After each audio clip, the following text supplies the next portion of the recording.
Dios te bendiga en esta preciosa mañana de domingo. Damos gracias a Dios por el privilegio que nos da el Señor de disfrutar un nuevo día y con él la preciosa maravilla de su creación.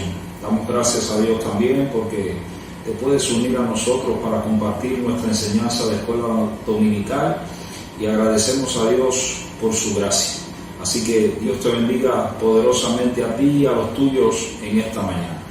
Y bien, sin más preámbulo, vamos a pasar a la palabra de Dios.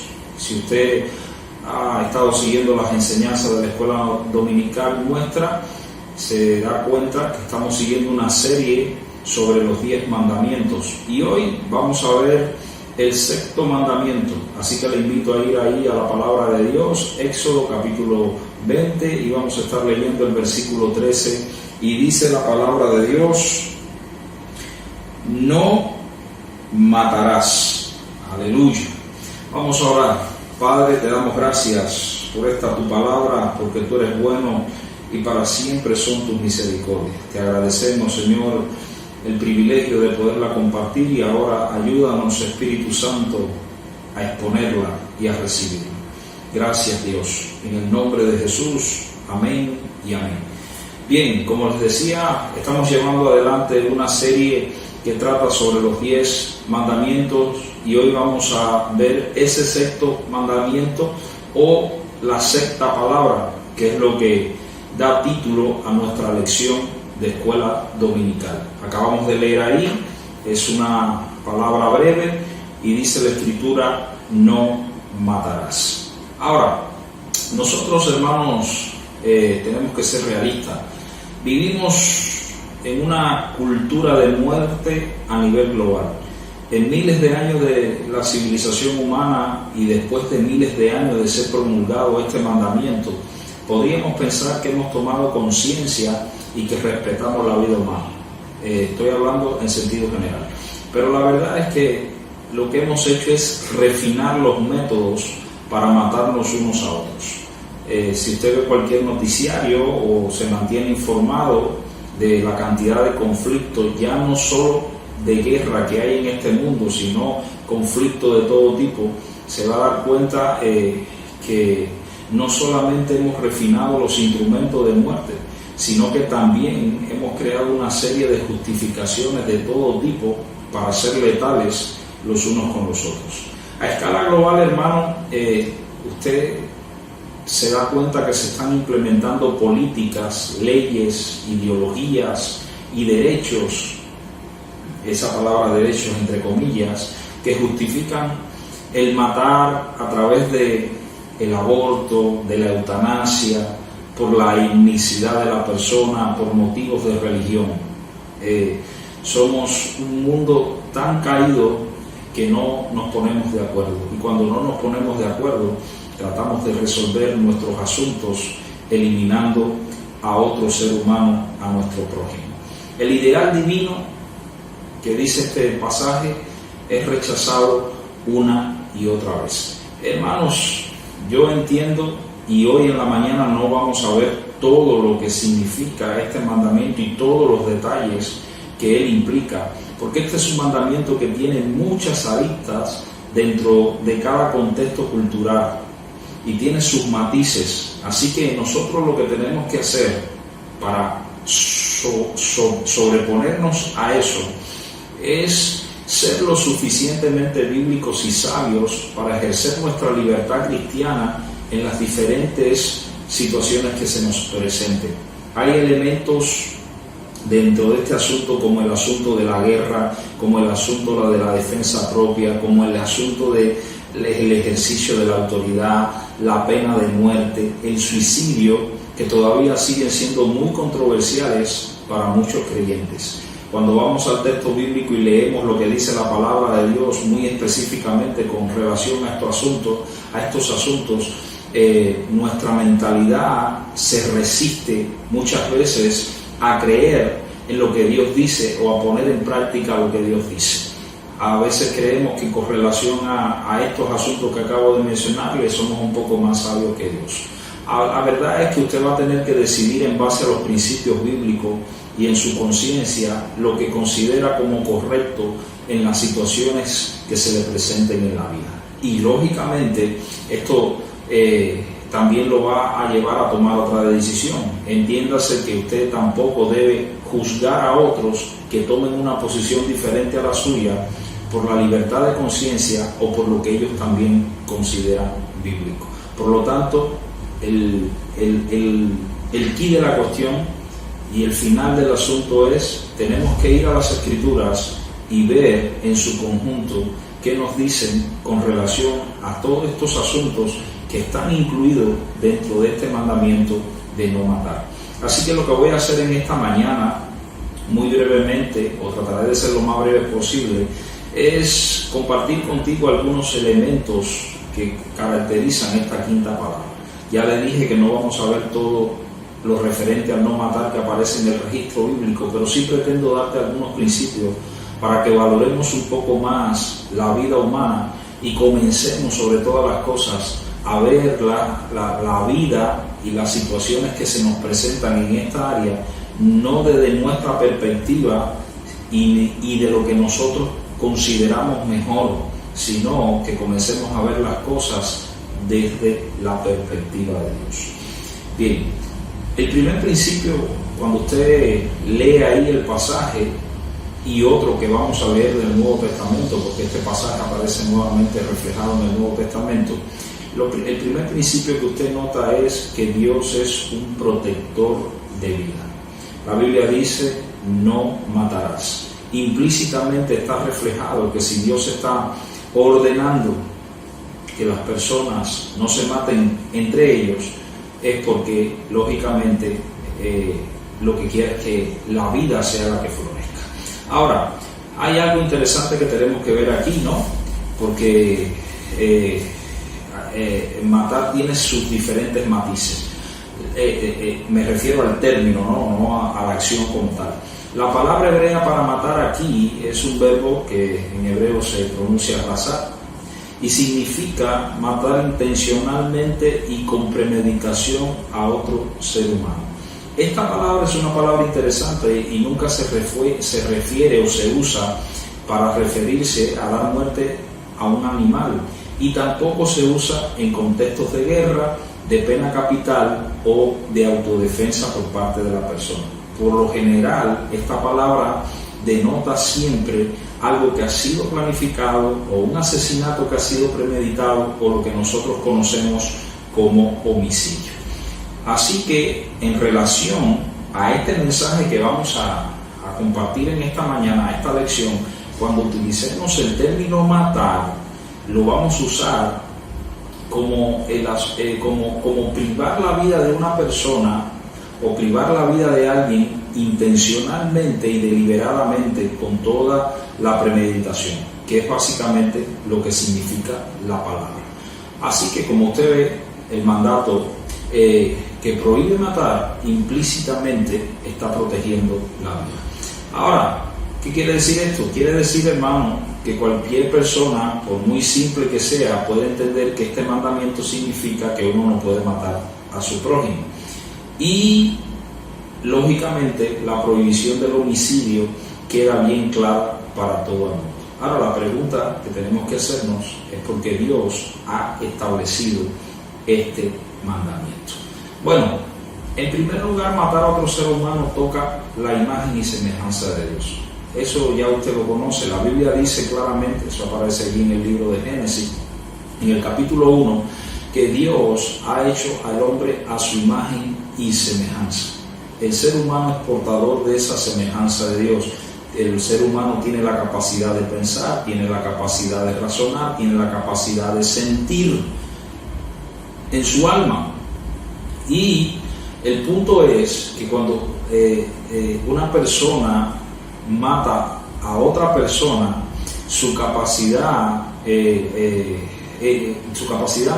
cuando una persona lleva adelante este acto de esta manera, elimina una vida que nunca se repetirá. La Biblia dice en Génesis capítulo 9, versículo 6, cuando Dios habla con Noé allí, luego de que sucedió el asunto del diluvio, y dice claramente: hay un mandato que dice que el que derramare sangre de hombre, por el hombre su sangre será derramada, porque a imagen de Dios es hecho el hombre. En otras palabras, hermanos, al haber sido creado el hombre a la imagen de Dios, este ser humano porta un sello que anuncia que es propiedad especial del Todopoderoso. Por lo tanto, nadie tiene el derecho, porque no ha sido dado por Dios, para quitar la vida a otro ser humano predeterminada, deliberadamente y con toda la intencionalidad. En segundo lugar, matar es prohibido por el Señor porque es un acto que tiene una finalidad que no se puede deshacer. Causar la muerte del ser humano, hermano, es un acto que la muerte es la finalidad del ser humano sobre la faz de la tierra a causa del pecado, y no solamente termina con la existencia de la persona, sino que también es algo que no se puede deshacer. Esa persona que deja de existir por este acto y que se beneficia de las grandes bondades divinas, de su misericordia, de su gracia, de que puede disfrutar del sacrificio de Cristo y que potencialmente tiene en las manos de Dios un propósito que solamente Él conoce. Cuando esta persona deja de existir, se pierde la vida y se pierden todas estas cosas. Por lo tanto, cuando se le quita la vida a una persona, esa persona pierde todas esos derechos esenciales e inalienables que le ha dado el Creador y que no se lo ha dado ningún hombre. Esa persona no va a recibir más nunca una oportunidad, y por eso la Biblia condena este asunto de matar deliberadamente. Piense por un momento sobre este asunto, porque a veces no lo pensamos, ¿no? La Biblia dice, hermanos, en Hebreos capítulo 9, versículo 27, que de la manera que está establecido que los hombres mueran una sola vez y después de esto viene el juicio. Nosotros no somos hindúes, no somos budistas, que creemos que, sí, lo mataron, pero él tiene la posibilidad de reencarnar. La Biblia no tiene esa enseñanza. Después que la persona parte de este mundo y deja de existir sobre la faz de la tierra, lo único que espera es encontrarse con el Señor en la variante en la que se haya ido, entiéndase, siendo un creyente fiel al Señor o siendo una persona que no ha conocido al Señor o porque ha rechazado al Señor. Entonces, el tercer elemento es que matar es un elemento de alcance mayor en la vida de las personas. ¿Qué significa eso, que es un asunto de alcance mayor? Mire, el asesinato o el homicidio de una persona no solamente afecta a la persona que perdió la vida. Familias enteras quedan involucradas en este asunto. Y el asesinato o el homicidio siempre trae vergüenza y desgracia en el orden familiar. Entiéndase, para la familia de la víctima o la familia del victimario. Y en los casos más extremos, estos asuntos pueden provocar actitudes de venganza en muchos miembros de la familia, en amigos y en otros elementos que están involucrados en medio de la situación. Mire, y no solamente eso, la muerte de una persona también puede afectar a la sociedad. La muerte de personas, cuando usted se lee la historia de la humanidad, ha provocado guerras y ha producido sufrimientos inimaginables a nivel social. Y para poner un elemento que potencia este problema, en la cultura nuestra se crea una cultura de muerte en las sociedades, donde las personas se desensibilizan con relación a este asunto. No es para nadie un secreto que a las personas, y que las noticias más perseguidas por lo general o son las noticias de la prensa rosa o son las noticias que hablan sobre los diferentes asuntos que ha causado muerte, entiéndase, desde un desastre natural hasta personas que han muerto en asuntos delincuenciales o crímenes de diferentes maneras. Las personas le encantan increíblemente todo este asunto, y estos programas que manejan todo esto son los programas que más rating manejan. Por lo tanto, cuando una persona muere, no solamente se pierde una vida, sino que puede dar origen a que se pierdan muchas vidas más. Mira, hermano, la vida es un gran regalo que Dios nos ha dado a todos, y es lo más valioso y sagrado del mundo, porque Dios lo ha dispuesto de esa manera. Y como esa vida carga con la imagen de Dios, esa vida tiene un potencial enorme. Y por eso es que es de tanta importancia este mandamiento, y por qué es de tanta importancia para cada ser humano. Solo Dios, que nos ha puesto su imagen, tiene el derecho de ponerle fin a la vida. Esto es en el sentido físico. Ahora, lógicamente, cuando nosotros leemos eso, por lo general la gente piensa, bueno, menos mal que yo no he matado a nadie, yo no he tenido ese problema. Uno de los problemas que tenemos cuando se realizan evangelizaciones, sobre todo a personas que se consideran muy morales y que tienen su justicia propia bien elevada, por lo general estas personas te recitan el credo del incrédulo que tiene una justicia propia, que dice: yo no he matado a nadie, yo nunca he robado, yo nunca he dicho mentira, y por el estilo. Pero yo quiero ver la segunda parte de este pasaje y ver más allá de la letra y de lo físico para entrar en lo que revela el Nuevo Testamento. El Nuevo Testamento revela un principio claro, y es que dice que matar es más que la muerte física.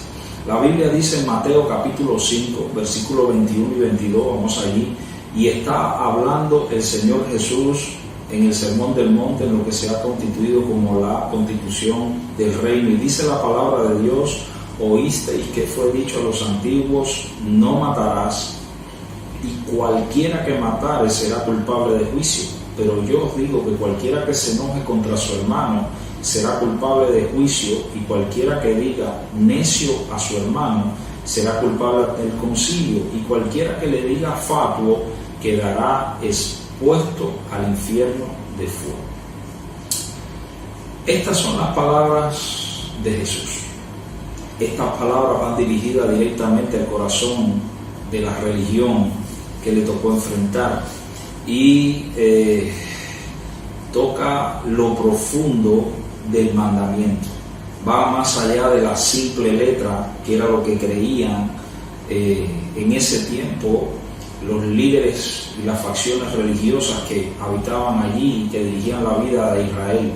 Pero también nos habla a nosotros de una manera poderosa.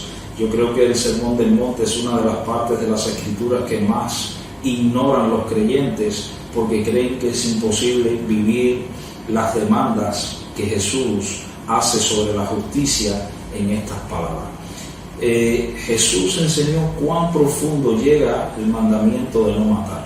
Básicamente le está diciendo ahí que el odio es un crimen del corazón, y matar a alguien de manera imaginaria es un asesinato desde la perspectiva de Dios. Cuando el enojo se enciende, estamos en riesgo, dice la palabra de Dios al final ahí del versículo, de quedar expuestos al infierno de fuego. Estas no son palabras mías, son palabras del Señor Jesús. Básicamente, ¿qué nos está enseñando Jesús a nosotros con relación a esta santa palabra? En primer lugar, que el espíritu homicida comienza en el interior de la persona. La Biblia dice ahí en el versículo 21 del capítulo 5: oísteis que fue dicho a los antiguos, no matarás, y cualquiera que matare será culpable de juicio. Miren, los escribas y fariseos habían interpretado este mandamiento solamente en la letra y agregaban interpretaciones a su conveniencia. Por eso es que Jesús dice: oísteis que fue dicho a los antiguos. En primer lugar, como muchos en la actualidad, los fariseos condenaban solamente el acto físico, obviando otros principios que decía la ley relacionados con no matar. De hecho, la Biblia dice en Levítico capítulo 19, versículo 17, para referirnos a otro de los elementos que hablaba la ley sobre no matar, decía claramente y daba un principio que dice: no aborrecerás a tu hermano en tu corazón, razonarás con tu prójimo para que no participes de su pecado. Cuando Dios dio el sexto mandamiento, no intentaba refrenar solamente el homicidio o el asesinato, sino todo aquello que impulsaba a que esto se cometiera. ¿Por qué? Porque jamás, hermanos, se ha quitado la vida a una persona deliberada e intencionalmente si detrás no existen determinadas intenciones malvadas. Esa es una realidad. No estamos aquí hablando de muerte por accidente, estamos hablando de intencionalidad y de premeditación, que es a lo que se refiere este mandamiento. Vamos a poner un ejemplo. El primer asesinato de la Biblia, o la primera muerte violenta de la Biblia, ¿qué fue lo que provocó este primer homicidio de la Biblia? Dice la Biblia allí en Génesis capítulo 4, versículo 5: pero no miró con agrado a Caín ni a la ofrenda suya. Y mire la reacción de Caín ante lo que Dios está mirando de su ofrenda. Dice: y se ensañó Caín en gran manera y decayó su semblante. Dios advirtió claramente a Caín lo que podía sucederle. La reacción y la actitud de él no fue la correcta, fue una actitud de enojo y de maldad. De hecho, usted lee en 1 de Juan capítulo 3, versículo 12, dice: no como Caín, que era del maligno y mató a su hermano. ¿Y por qué causa le mató? Porque sus obras eran malas y las de sus hermanos justas. Así fue como comenzó todo. No fue que Caín se le ocurrió de momento, no. Hubo un proceso de enojo, de maldad, que provocó un cambio en el corazón de Caín, que incluso atentó contra la vida de su propia hermana. La Biblia dice, básicamente, Jesús dijo más adelante, en Marcos capítulo 7, versículo 21, porque de dentro del corazón de los hombres salen los malos pensamientos, los adulterios, las fornicaciones y los homicidios. Entonces, nosotros podemos culpar cualquier elemento externo, pero Dios dice que las personas que matan premeditadamente y con alevosía lo hacen porque sale de su corazón esa intención. Los fariseos y los líderes religiosos de aquella época redujeron el juicio de Dios a un segundo nivel. La palabra juicio utilizada en este pasaje significa corte o tribunal. Los rabinos decían que si una persona mataba, sencillamente iba a ser condenada por el tribunal local donde vivía, y eso era cierto, pero obviaban decir que una persona que mataba también estaba bajo el juicio de Dios. El libro de Éxodo lo dice claramente: el que hiriera a alguno de su hermano, Éxodo 21:12, el capítulo que sigue a los 10 mandamientos, la persona que haga morir a otra persona, así también morirá. Y dice la Biblia, y tiene en cuenta estos elementos que mencioné anteriormente, que si alguno se ensorbeciere contra su prójimo y lo matare con alevosía, de mi altar lo quitarás para que muera. Ahora, en el Nuevo Testamento aparecen advertencias claras, porque el homicidio es excluyente del reino de Dios. La Biblia dice en Apocalipsis 21:8 que los homicidas tendrán su parte en el lago que quema con fuego y azufre, que es la muerte segunda. Y más adelante dice que estarán excluidos de la presencia de Dios en Apocalipsis capítulo 22, versículo 15, junto a los idólatras y todo aquel que ama y hace la mentira. Entonces, en ambos casos, lo malo no está en lo que los fariseos o líderes religiosos no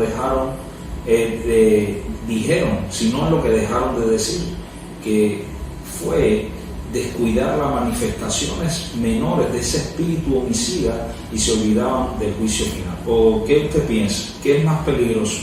¿El juicio de la corte local a la que es sometido una persona que ha cometido un homicidio o el juicio de Dios? A mí me parece que el juicio de Dios es una cosa mucho más seria. En segundo lugar, la ira sin control para Jesús entra dentro de la misma categoría del homicidio. Este es otro elemento que tenemos que tener en cuenta y que lo dijo Jesús, hermano. La primera parte del versículo 22 dice: pero yo os digo que cualquiera que se enoje contra su hermano será culpable de juicio. Aquí Jesús pone su estándar sobre el homicidio y va más allá del acto físico de quitarle la vida a una persona. Él dice que enojarte con tu hermano ya es un elemento destructivo de vida. En griego hay dos palabras para enojo. Hay una palabra que se utiliza para ese enojo que se inflama rápidamente pero que desaparece rápidamente, que se consume en un abrir y cerrar de ojos, que surge deprisa pero que también se va deprisa. Pero hay otra palabra que es la que se utiliza aquí, que habla contra ese enojo, que revela ese enojo que es fijo, que no perdona, que es intenso, que dura un largo plazo, ¿me entiende? Y que muestra una persona constantemente en ese estado o que vive en ese patrón. Y ese enojo es el que se está refiriendo Jesús aquí cuando dice que cualquiera que se enoje con su hermano. La Biblia permite cierto tipo de enojo, pero no es este del que está hablando aquí. Estamos hablando de un enojo que degenera en pasiones descontroladas y en un espíritu que no perdona. Fíjense si este enojo es peligroso, hermano, que la persona cuando se enoja de esta manera ya le está quitando en su corazón la vida a la persona muchas veces, aunque todavía no haya ejecutado el acto físico. Así es como lo ve Dios. Entonces ese enojo se refiere a esa ira creciente en contra de alguien, y es una emoción bastante peligrosa porque esa ira es la que lleva a la pérdida de dominio propio y puede conducir a la persona o conduce a la persona a la violencia, al daño emocional, a una tensión mental creciente y a una serie de elementos destructivos. Esa cólera impide, hermano, que nosotros desarrollemos un espíritu agradable a Dios. Y lo último que dice el pasaje es que los insultos despectivos también para Jesús, dentro de la misma categoría del homicidio. Miren, dice la parte final del versículo 22: y cualquiera que diga necio a su hermano será culpable ante el concilio, y cualquiera que le diga fatuo quedará expuesto al infierno de fuego. Hay dos palabras aquí, necio y fatuo. Necio era una expresión coloquial que se usaba en aquella época para expresar el disgusto por la manera de pensar de alguien, y llamar a una persona raca, que era la palabra que se utilizaba para necio, era llamarle como un idiota sin sentido, como un cabeza hueca, y para hacerlo de una manera arrogante. Y está la palabra fatuo, que es una intensificación del término anterior, pero este término expresa desprecio por el carácter de alguien, y llamar a alguien fatuo era no solamente criticar su capacidad mental, sino también poner en duda su carácter moral, y era ensuciar el nombre de la persona y su reputación y marcarla como una persona de mala vida. En otras palabras, decir en la actualidad que fulano no sirve. Dentro de esta categoría entran ahora las personas que nosotros conocemos como chismosos. Entonces, básicamente lo que Jesús está diciendo es lo siguiente, hermano, y se lo resumo. ¿Cómo es que quedaría para nosotros esto que está diciendo Jesús? Pues ustedes les han dicho, parafraseando lo que Jesús dice, que cualquiera que destruye una vida deliberadamente tendrá que comparecer ante el tribunal local. Eso es lo que pensaban los fariseos en ese momento. Pero yo les digo que cualquiera que esté enojado con su hermano también va a estar bajo el juicio de ese tribunal local. Pero le digo más, si ese enojo se expresa con palabras despectivas por la manera en que piensa el hermano, están en peligro de ser juzgados por el tribunal local no solamente, sino por el tribunal más alto, por el Sanedrín, por el concilio. Pero más todavía, si las palabras despectivas de enojo muestran un desprecio por ese carácter del hermano y lo hacemos a través del chisme malicioso, están en peligro de ser consignados a las llamas del infierno por Dios. Eso es lo que está diciendo Jesús. Entonces, ahí no hay una progresión que tiene que ver con niveles de ira o enojo de parte de Dios. No. Es Jesús mostrándole la verdadera intención con la que fue dado el sexto mandamiento. Ustedes tienen que cultivar un nivel de justicia mucho mayor que el que cultivan esta gente que se creen que son la élite de la religión y la élite de los que tienen una relación con Dios. Para nada. Miren, ¿qué nos está diciendo en resumen este asunto? Nosotros tenemos que revisar nuestro estilo de vida y sobre todo las intenciones de nuestros corazones. El enojo mantenido, hermano, puede ser algo que se puede ocultar a la vista pública, pero está a toda luz delante de Dios. Tenemos que tener cuidado con las intenciones de nuestro corazón, con las palabras que hablamos sobre otras personas, hermanos. Tenemos que tener cuidado con las personas que constantemente tratan con menosprecio y con sarcasmo a los demás. Estas no son cualidades que revelan un carácter cristiano, pero sí revelan un corazón bien alejado de Dios. Tenemos que tener cuidado con las personas que se enojan por tratar de poner su punto de vista o imponer su punto de vista. Tenemos que tener cuidado con la gente que hace favores pero constantemente tienen arrebatos de ira. Tenemos que revisar todos estos síntomas, no solo en la vida de otras personas con las que nos rodean, nos relacionamos, sino también en nuestra propia vida, porque son síntomas peligrosos que muestran raíces profundas de pecado y que pueden terminar destruyendo la vida de otros. Eso es lo que está diciendo Jesús.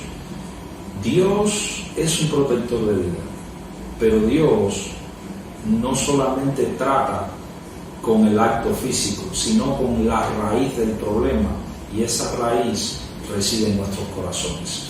Y termino en esta mañana. ¿Podrá la humanidad algún día vivir conforme a este mandamiento? En mi opinión personal, no, hermano. La gran paradoja que presenta nuestro mundo es que la mayoría de los sistemas educativos y los códigos de leyes contemplan el matar como algo incorrecto. Pero aún así, las estadísticas de nuestro mundo hablan por sí solas. Habla de cientos de miles que mueren a manos de otros diariamente. A menos, hermanos, que las personas rindan su vida a Jesús, nos va a ser imposible cumplir esta sexta palabra del decálogo. El propósito de Dios no es simplemente que nos abstengamos de cometer homicidio. Dios nos está exigiendo que ni siquiera en palabra o pensamiento tratemos de hacerle mal a ningún otro ser humano. Muy difícil de lograr cuando el pecado es el elemento motor de nuestra naturaleza, y más si estamos alejados de Dios. El pecado no va a ser vencido a menos que nosotros nos entreguemos al vencedor del pecado. Nosotros tenemos que entregarnos a aquel que declaró que yo soy la vida, y ese es Jesús. El día que nos rindamos a los pies de Jesús, ese día comenzaremos a ver la vida y este mandamiento desde la perspectiva de Dios, y podremos ser una bendición para los otros seres humanos. Así que Dios te bendiga en esta mañana y te guarde, y oro por ti, Señor. Bendice a mi hermano y líbranos, Padre, de todo enojo, de toda ira, de todo aquello, Señor, que pueda provocar y llevarnos a atentar contra la vida de otro ser humano. Guárdanos y cuídanos, Padre. Y te damos gracias, Padre, en el nombre de Jesús. Amén y amén. Dios te bendiga y te guarde en este día, y la bendición sea contigo. Amén.